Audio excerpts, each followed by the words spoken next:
tema deste ano de nossa igreja é Instrumentos nas Mãos do Restaurador. Vamos passar o próximo aqui. E essa aqui é a nossa divisa. Olha aqui, vamos ler juntos? Pois na verdade foi crucificado em fraqueza, mas vive pelo poder de Deus. Da mesma forma, somos fracos nele, mas pelo poder de Deus viveremos com ele para servir a vocês. Isso.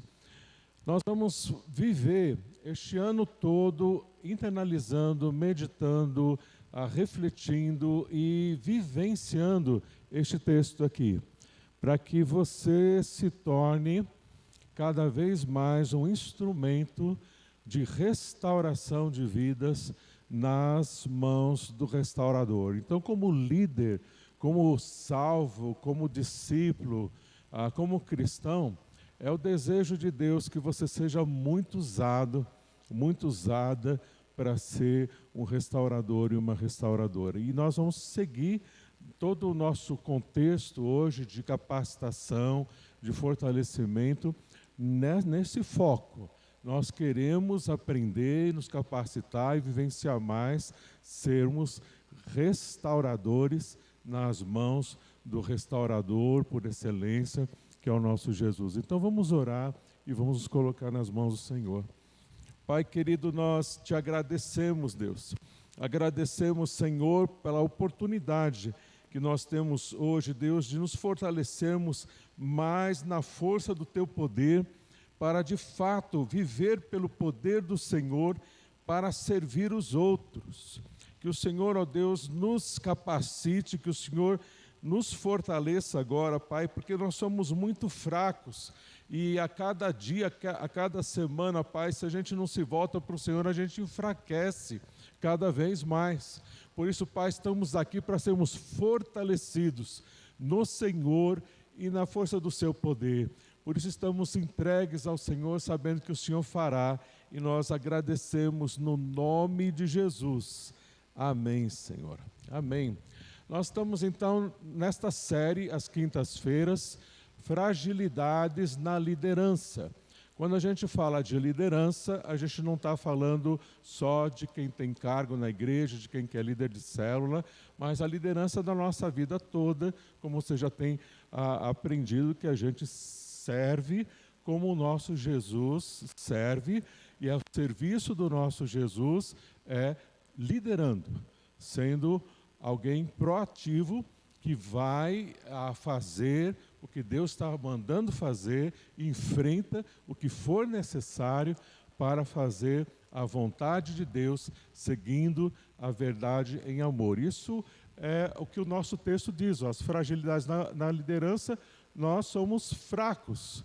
Então nós temos muitas fraquezas, mas pelo poder de Deus viveremos. Aí nós vamos, essas fraquezas, nossas fragilidades, através de vivermos com Ele, nós vamos ser fortalecidos nele, então superarmos essas fragilidades na liderança e sermos mais usados poderosamente pelo nosso Deus. Esse aqui é o terceiro encontro que nós temos. No primeiro nós falamos sobre afronta.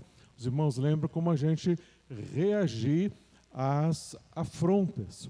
Então nós aprendemos que a gente reage à afronta como pacificadores com um foco. Então você é um pacificador, uma pacificadora com foco de preservar a unidade no vínculo da paz. Então nós já somos unidos por nascermos em Cristo e termos o mesmo Espírito. Nós somos irmãos e temos um mesmo Espírito. Essa é a união e nós devemos nos esforçar ao máximo, a Bíblia fala.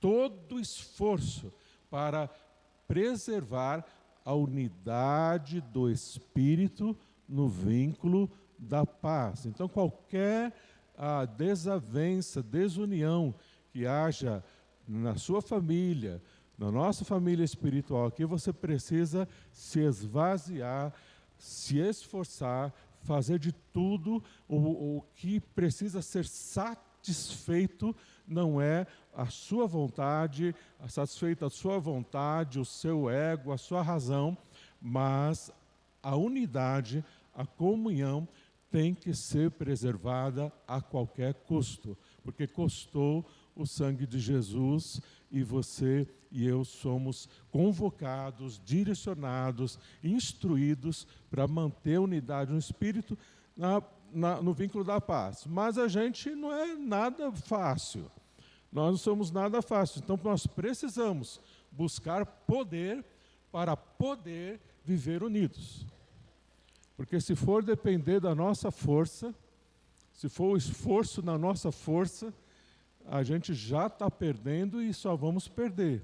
Então, por isso que nós precisamos sempre, nessas oportunidades como temos hoje, estarmos aqui às quintas-feiras, a cada 15 dias, nos fortalecendo cada vez mais na IBFL, nos cultos, para conhecermos mais o poder de Deus. Depois nós vimos no encontro passado sobre incapacidade e vimos 2 perigos. O primeiro perigo é você se sentir muito capaz. Se sentindo muito capaz, você vai fazendo a obra de Deus, não que você não vai fazer, mas você vai fazendo a sua obra na igreja, na célula, o que for, e independente de Deus, que você acha que você dá conta, acha que dá para o gasto, acha que não precisa orar tanto, não precisa depender tanto de Deus, porque afinal você é uma pessoa muito inteligente, muito capaz, você está dando conta e vai dar tudo certo no final. Mentira. Quem faz a obra não somos nós somos os o que nós somos? Instrumentos. Instrumento não faz a obra, quem faz a obra é o restaurador. Nós somos esses instrumentos nas mãos dele. Então, há necessidade de sempre que você fizer, você orar a Deus, na dependência de Deus, consultar o Senhor e, de fato, ali você buscar viver na dependência de Deus. Então, esse é um perigo. O outro perigo é você se sentir muito incapaz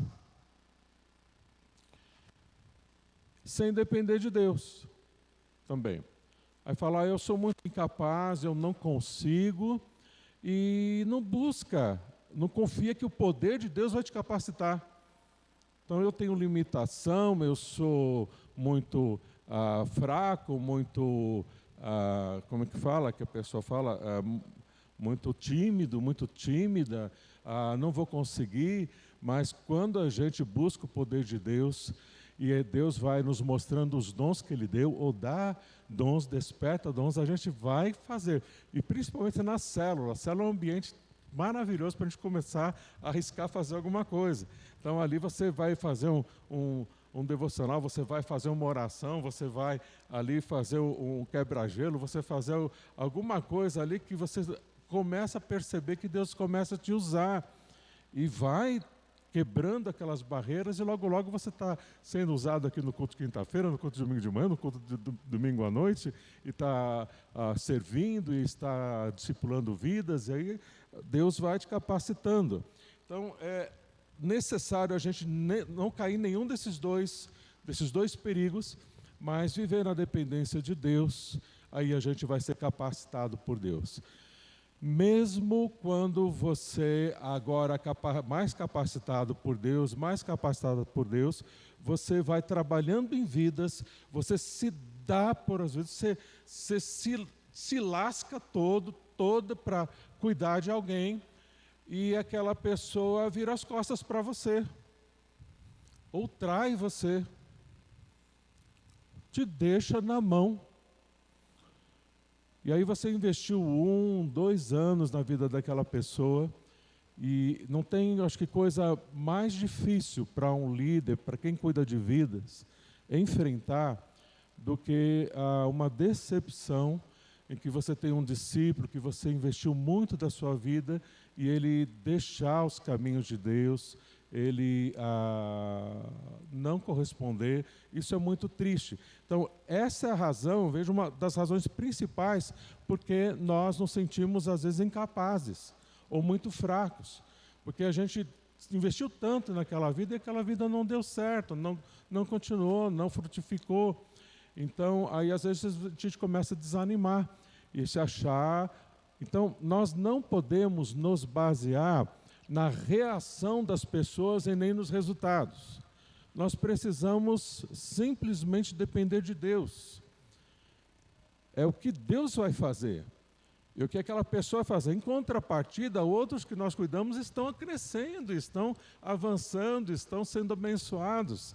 Então a gente não pode se animar por causa dos resultados. Nós nos animamos, mas nós vamos nos animar mais no Senhor e continuar olhando para o Senhor e avançar, de fato, aí com o que Deus vai fazer nas nossas vidas. E hoje nós vamos refletir sobre omissão. Nós vamos refletir então sobre omissão. E para nós começarmos, vamos fazer uma dinâmica. Agora nós vamos dividir em 6 grupos, tá bom?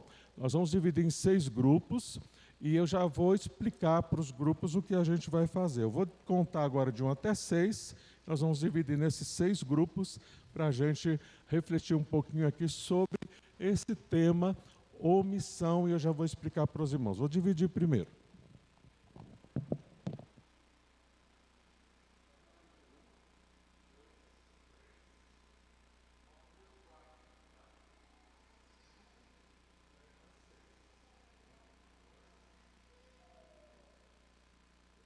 Muito bom, queridos. Podemos voltar aos nossos lugares. Podemos voltar. Muito bom, já deu aí para a gente conversar um pouquinho, refletir que na complexidade do tema, podemos voltar para os nossos lugares.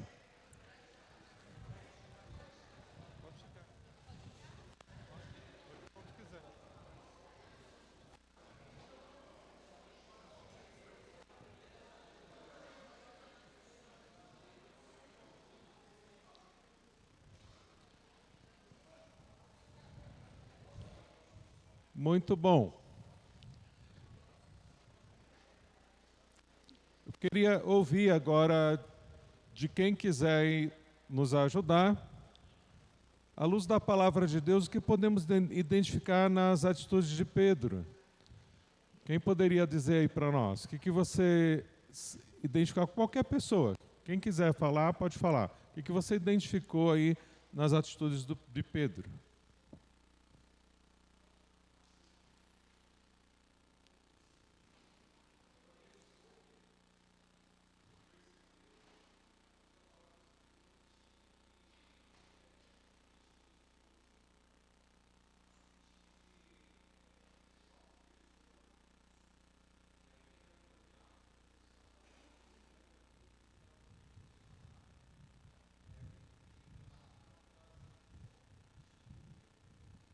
Levar uma pessoa junto com ele para conversar com aquela pessoa.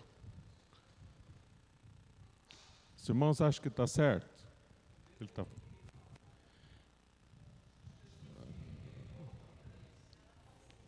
Isso, então primeiro ir conversar com ele mesmo, né? O Pedro conversar aqui com o Jorge, né? Ok, o que mais?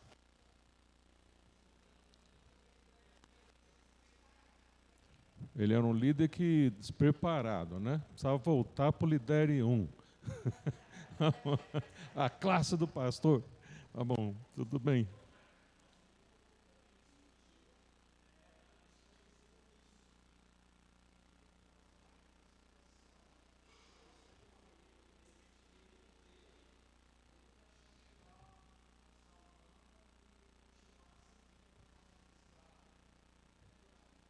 Deixar como está, para ver como é que fica, né? Sim.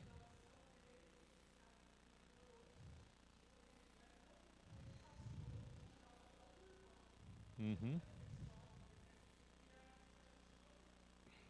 Sim. E as consequências disso tudo? O que vocês acham que acontece com a igreja que vive assim?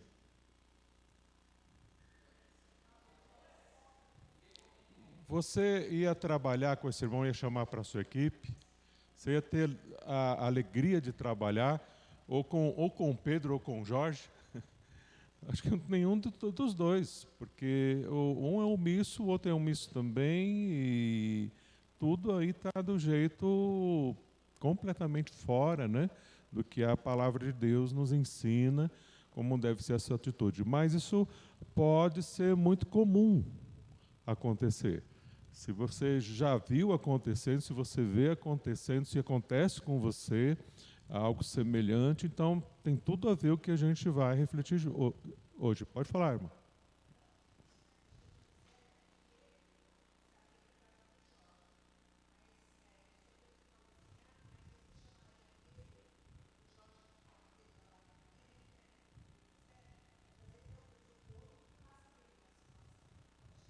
É.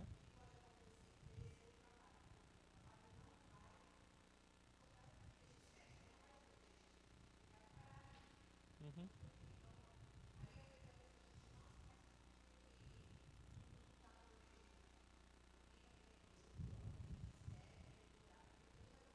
Então, aí a gente começa aqui a enxergar o poder da omissão. Como a omissão ela é arrasadora, destruidora, e como ela tem essa influência e maligna, mesmo nos nossos relacionamentos, no desenvolvimento dos nossos relacionamentos com a igreja, com em casa e tudo mais. Sim, irmão.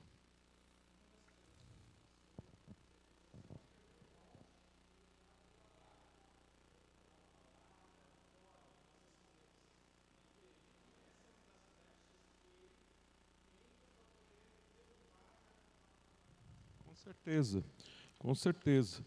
Muito bom, queridos. Então vamos aqui em frente. Olha, vamos pensar um pouco sobre omissão.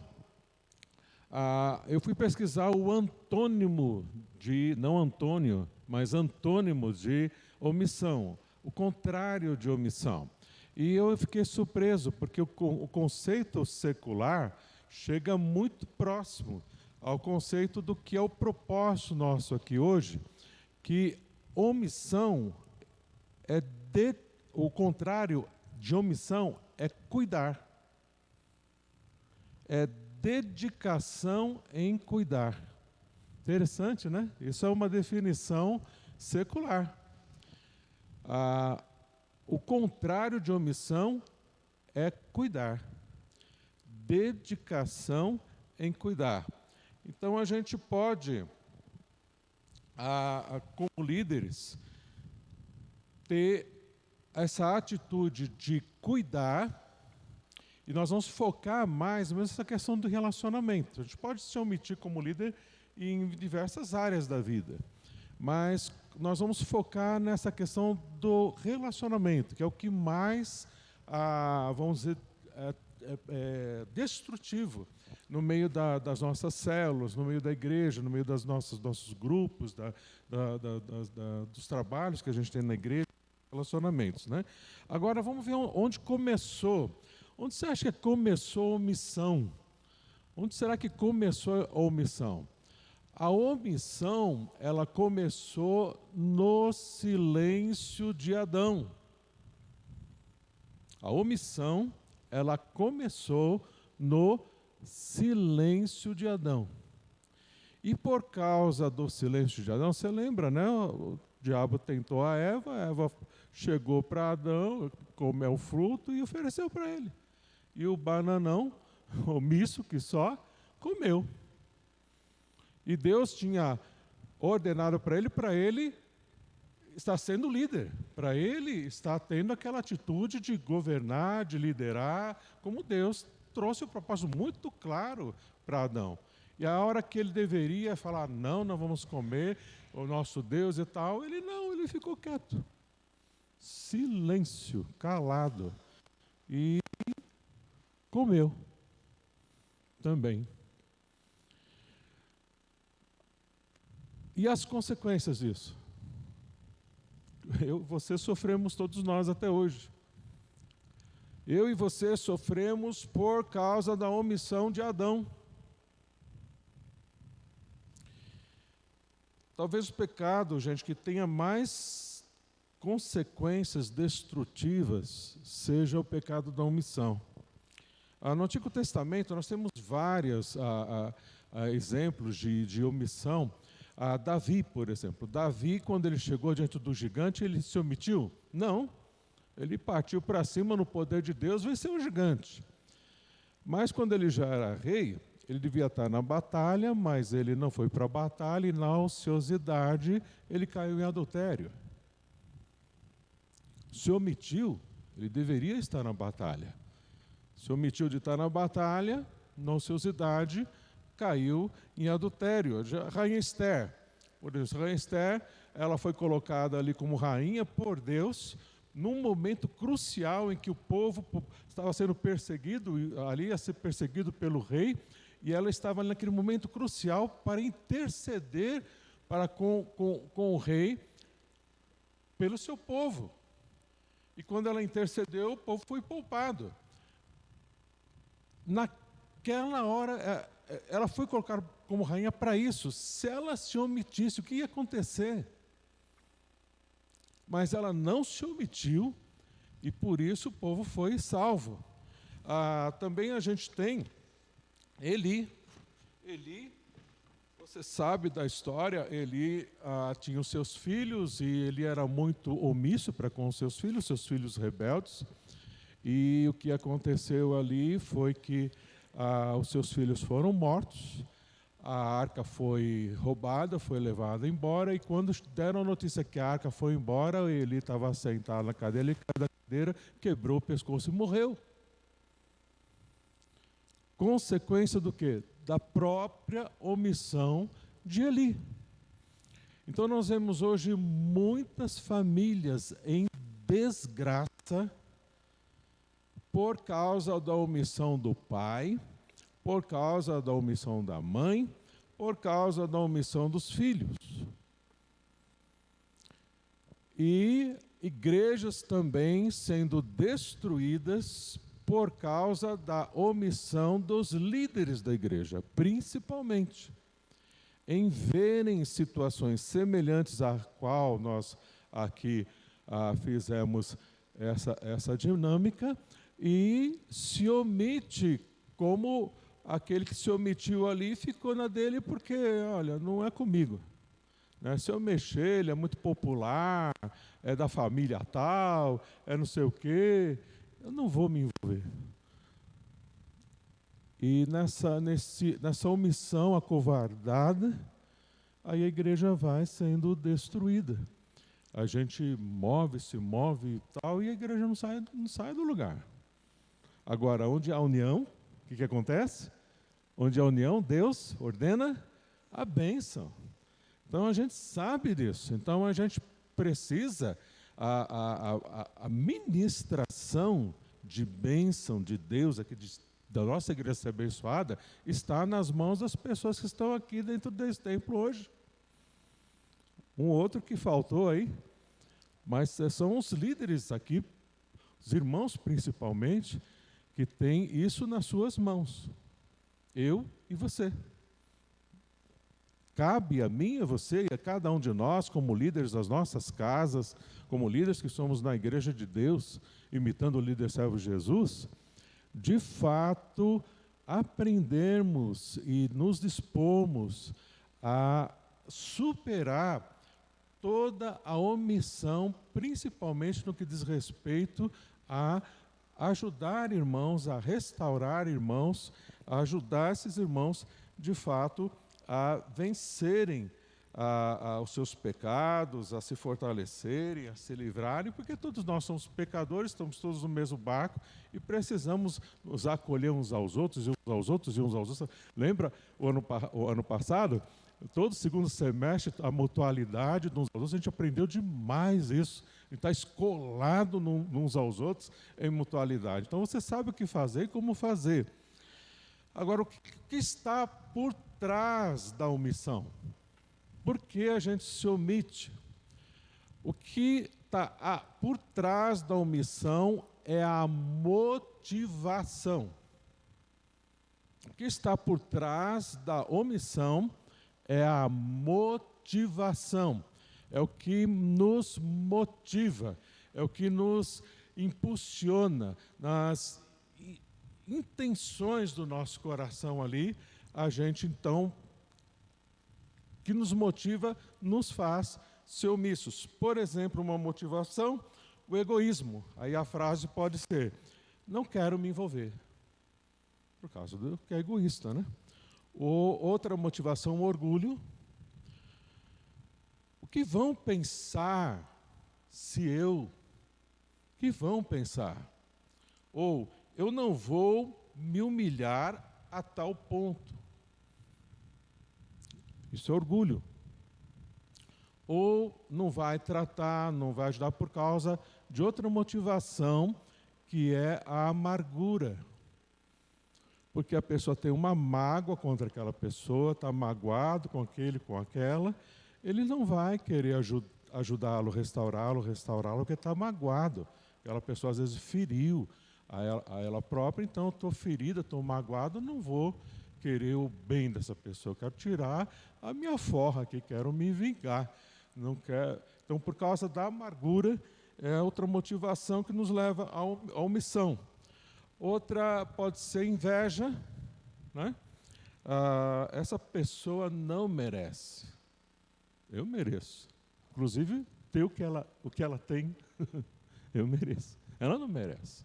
Então, a inveja pode ser também um bloqueio para omissão, para um incentivo, melhor dizendo, um bloqueio para você conversar, né? Cuidar, mas é uma motivação para a omissão. Também o medo. E se eu falhar? E se a pessoa reagir mal? E se? Vai correndo, né?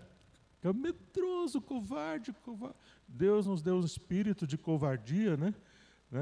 E de fraqueza? Não, é de poder e coragem, ousadia, né? A gente tem esse espírito, que é o Espírito Santo de Deus, para a gente ir conversar mesmo, enfrentar as coisas. E também a motivação podem ser sonhos. Os sonhos podem ser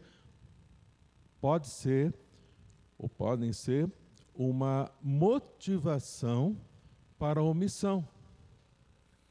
A pessoa tem um sonho e, por causa daquele sonho, ela substitui a visão de reino pela visão de sonho, do sonho dela. Aí ela começa a trabalhar, ela começa a se dar, ela começa a focar a vida dela, a atender aquele sonho acima da visão de reino. Então ele está tão focado, preocupado na sua vida. O foco da sua vida não é aproximar vidas. O foco da vida dela é alcançar o sonho, seja ele qual for. Ter sonhos não é errado, mas quando os sonhos nossos substituem a visão de reino, aí está errado. Aí está completamente, vira tudo de ponta cabeça. Então, sejam quais forem os nossos sonhos, eles não podem se sobrepor à visão de reino. Isso pode ter acontecido com você na pandemia, isso pode acontecer com a gente em meio a ganhar mais dinheiro, ou a almejar mais dinheiro, a outras coisas deste mundo, que vão se sobrepor à visão de reino que Jesus fala: foca em mim e foca no reino, as outras coisas serão acrescentadas. Virou isso ao contrário, virou uma bagunça a vida. E a gente não recebe o poder de Deus. O poder de Deus é para aproximar vidas para o reino. Aí o poder de Deus flui como nós já temos aprendido, tá bem? Então a gente precisa, irmãos, aí então de sabedoria. Sabedoria na vida. Vamos buscar sabedoria. Onde a gente acha sabedoria? Lá em Provérbios. Nessa tradução aqui, de Provérbios, Nova Versão Transformadora, ela é um pouquinho diferente da que a gente tem aqui, mas atende o sentido do hebraico ali, olha. Vamos ler juntos? Quem fecha os olhos para a maldade causa problemas, mas mas a repreensão clara promove a paz.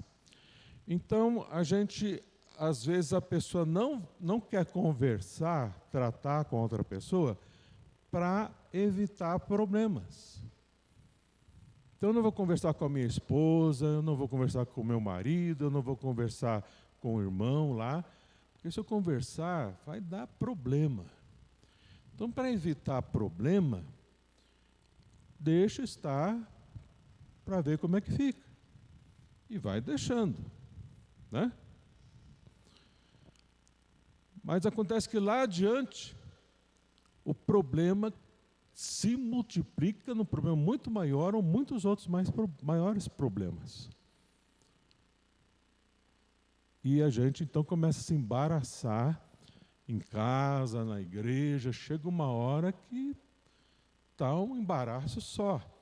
Por isso que Jesus fala, olha, fita os olhos em Jesus, deixa o embaraço e o pecado que estão de perto nos rodeia e corre a corrida que está proposta. Reino de Deus, fazer discípulos, viver com Jesus, mas largando os embaraços. Tem o pecado e tem os embaraços. A gente vai então para frente aí caminhando no que Deus tem mesmo para a gente de verdade. Mais sabedoria para nós? Vamos lá em Provérbios. Provérbios 27, 17. Provérbios 27, 17. Tem até um fundozinho de musical aí de celular, mas não precisa não, tá bom? Provérbios 27, 17.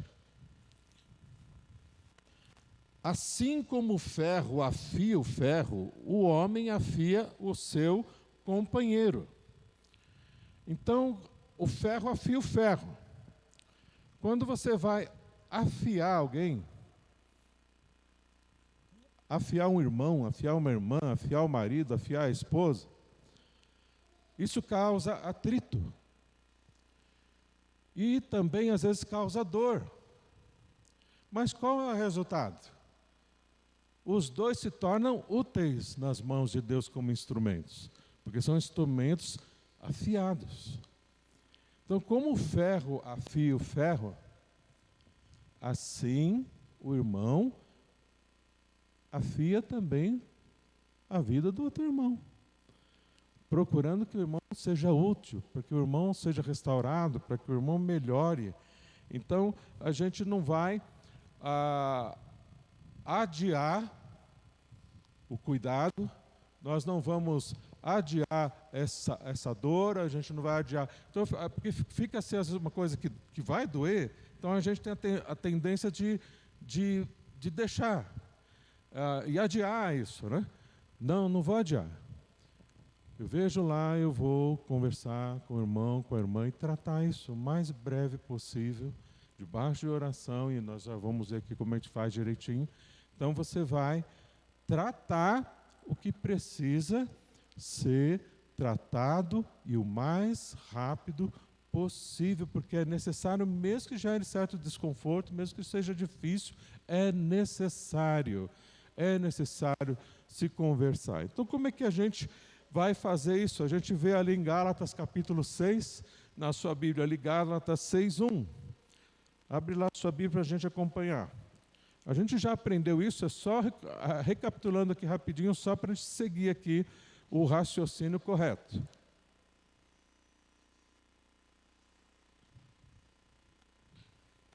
Gálatas 6:1. Irmãos, se alguém for surpreendido em algum pecado, vocês que são espirituais, então aqui está falando de gente espiritual, como eu e você, que somos líderes, que a gente depende de Deus, a gente quer depender mais de Deus e por isso somos espirituais, porque dependemos do Espírito de Deus. Então você que é espiritual, e se você não é espiritual, se torne espiritual, que você precisa ser espiritual. Não pode ser uma pessoa carnal vivendo independente de Deus. Então cuida disso. Você que é espiritual, deverão restaurá-lo com mansidão. Então qual que é o objetivo aqui? O ferro afiar o ferro. É o irmão ficar afiado e útil para a obra na mão do restaurador. Esse instrumento útil na mão do restaurador. é restaurar o irmão que pecou contra você. Então, precisa, ali é o Pedro, né, que a gente colocou o nome do Pedro lá, da nossa situação. Ele vem da situação, pode ser filho do pastor, pode ser o pastor, pode ser o diácono, pode ser o vice-presidente, pode ser quem for. Só tem responsabilidade mas precisa ser restaurado, precisa de ajuda, tem que chegar ali no homem, no irmão e conversar com o irmão. Vai debaixo de oração, porque você precisa estar no espírito, ser espiritual, e vai ali não tirar qualquer desaforo, mas no objetivo, no foco de restaurar aquele irmão. Mas precisa falar, e não falar com mais ninguém. Você viu o que o Pedro fez aqui? Ele foi falar lá com o irmão de confiança dele, ó, outro irmão lá tem pecado, vamos orar por ele aqui. Fofoqueiro. Não tem que falar do pecado do outro para o outro irmão, vai falar com quem pecou. Tem que falar com a pessoa. Vai lá, conversa com a pessoa, em mansidão, procurando o quê? Restaurá-la, ajudá-la a acordar, entender, ver aquela necessidade que ela está precisando. Cuide-se, porém, é o que está dizendo aqui, cuide-se, porém, para que cada um, para que também não seja tentado. Você não vai, ali você vai conversar com o irmão ali, o irmão então reage às vezes meio, o que você estava pensando e tal. Aí você, eu estou pensando que você... E começa a brigar com o irmão ali, porque o irmão não reagiu bem ou não aceitou, de jeito nenhum. Às vezes é necessária uma conversa, 2, 3, mas você precisa estar dominado pelo Espírito, em mansidão, e ajudar o irmão, de fato, ali a restauração dele, né? Então, a gente vai, então, nessa intenção de restaurar o irmão, querendo cuidar, de fato. Agora, como é que a gente cuida? Isso lembra muito o que está em Efésios 4,15, só citando aqui. Antes, seguindo a verdade em amor. Seguindo a verdade em amor. A gente vai falar com o irmão, vai falar com mansidão, mas tem que ir como aquele que se dá em amor e quer de fato restaurar aquela vida, né? Então, como é que a gente faz isso para restaurar o irmão em amor? Os detalhes, ali, e entra naquilo que o Alexandre ali falou para a gente, ó, Mateus 18, 15 a 17.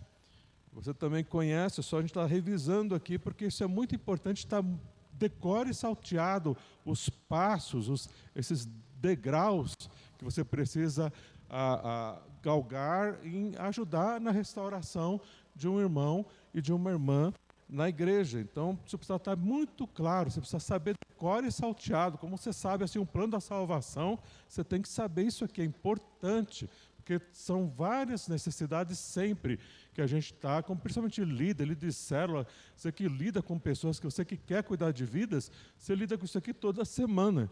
Então, você vai precisar muito ter isso aqui bem claro no seu coração. Mateus 18, e o nosso Jesus nos ensina.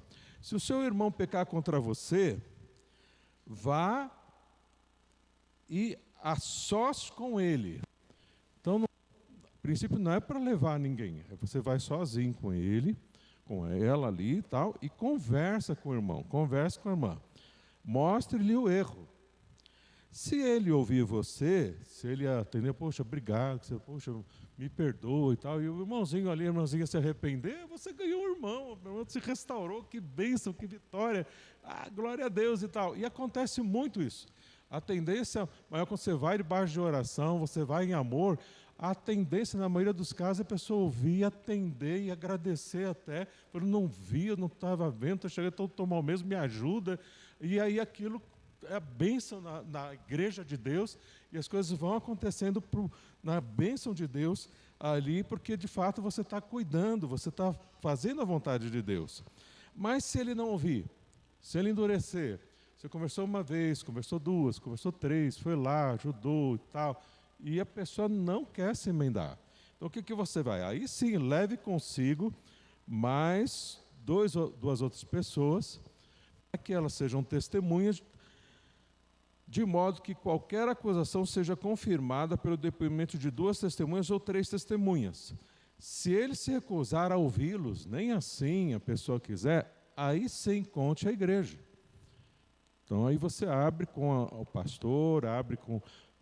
para que a gente então, como igreja, a gente ajude aquele irmão e esteja ali dando apoio para aquele irmão. Se ele se recusar a ouvir a igreja, trate-o como pagão ou publicano. Então o cara está rebelde a Deus mesmo, não quer ouvir, não quer saber e tudo. Então precisa haver para a restauração um processo de disciplina mesmo, para que aquele irmão entenda que não dá para viver naquele pecado, agindo daquela forma, daquele jeito e liderando ou tendo proeminência na igreja, o que for ali diante da obra de Deus e tudo mais.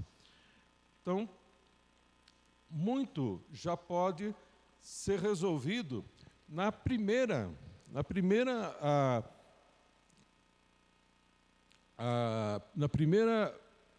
conversa. Você pode resolver muita coisa. Às vezes na segunda conversa. Então são poucos os casos que chegam a um ponto que a pessoa de fato está rebelde e não quer ouvir mesmo o que a gente tem.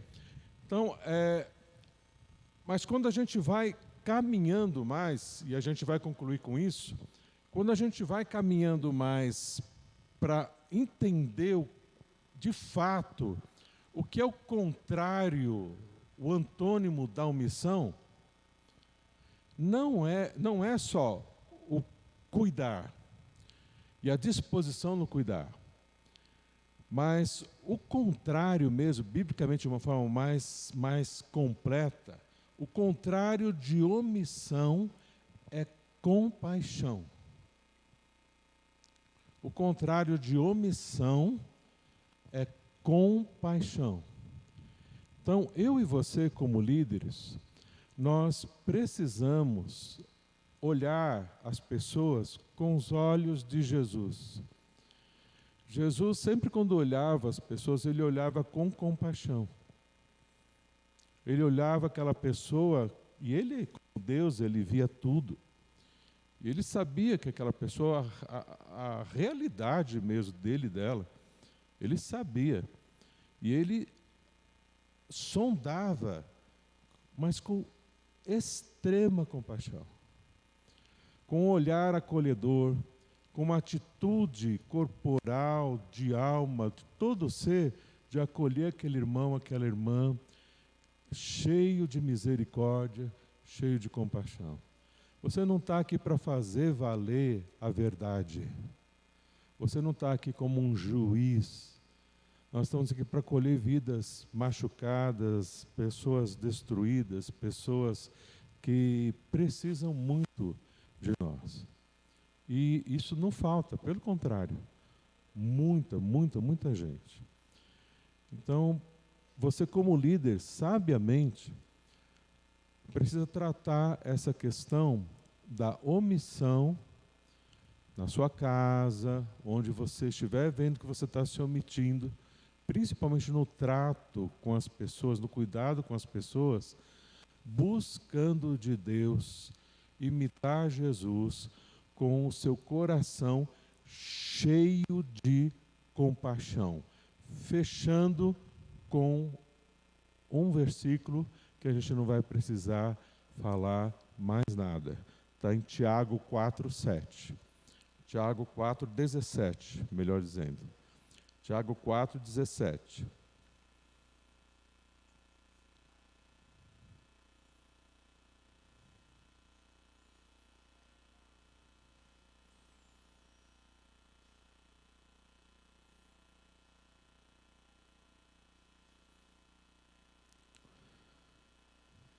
Quem sabe que deve fazer o bem e não o faz, comete pecado. Preciso dizer mais alguma coisa? Então que Deus me ajude Que Deus te ajude, que a gente não viva em pecado, sendo omissas, principalmente nos nossos relacionamentos, mas que Deus me ajude e te ajude a gente ser como Jesus, cheios de compaixão, acolhendo as vidas, sendo esse instrumento poderosíssimo do poder do Espírito Santo que nos habita, para a gente restaurar vidas nas mãos do restaurador. Oremos. Querido Deus, nós estamos, Pai, vendo tão claro, ó Deus, que não há desculpas. Nós estamos, Pai, como é que em um funil, onde, ó Deus, nós chegamos no final desse funil, ó Deus, e o que nós encontramos ali é a nossa realidade, as nossas omissões nos relacionamentos, no trato com as pessoas. E eu preciso, cada um de nós, Senhor, somos os teus líderes servos, teus instrumentos de restauração, e aprendemos, Deus, hoje, na nossa fraqueza, que o Senhor nos fortalece com compaixão, a compaixão de Jesus, a compaixão do Espírito, a compaixão do Senhor, querido Pai. E nós, Pai, tomamos posse nessa noite desta compaixão. E saímos daqui, Pai, cheios de compaixão a Deus e querendo mudar os nossos planos, os nossos sonhos, as nossas motivações, para sermos, ó Deus, temos as motivações focadas no reino, as motivações que são as motivações do teu coração, para o qual, ó Deus, o Senhor nos salvou e nos chamou para sermos uma grande bênção, instrumentos poderosos nas mãos do nosso poderoso restaurador. Nós te agradecemos no nome de Jesus. Amém e amém, amém, queridos.